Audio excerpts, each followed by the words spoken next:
बरोबर आहे.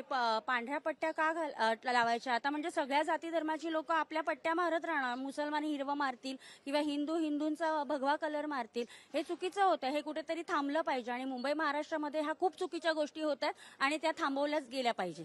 कसं झालंय, बीजेपी सरकार आल्यामुळे ह्या जैन गुजराती मारवाड्यांची दादागिरी फारच वाढत चालली आहे.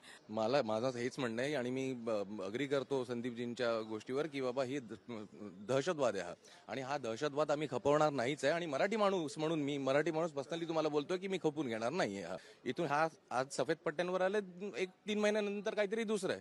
कोणतरी एक मंत्री यांना चवतळतोय आणि त्यानंतर हे लोक असे वागतायत. आणि हे तुम्ही बघताय 3-3, 4-4 महिन्यामध्ये काही ना काही या गोष्टी होत आहेत. परवानगी कशी देणार आहे तुम्ही? जर रूल असेल तर त्याच्यामध्ये इलिगलच आहे हे. ह्याच्यावर गुन्हा झाला पाहिजे. आणि आम्ही बघतोय की ज्या लोकांनी ही गोष्ट केली आहे त्यांच्यावर गुन्हा होणार म्हणजे होणारच आहे. आम्ही या गोष्टीच्या मागे आहोत. तुमच्या आतमध्ये बाथरूम नाहीये, तुम्ही टॉयलेटचं पाणी कपडे वॉश केलेलं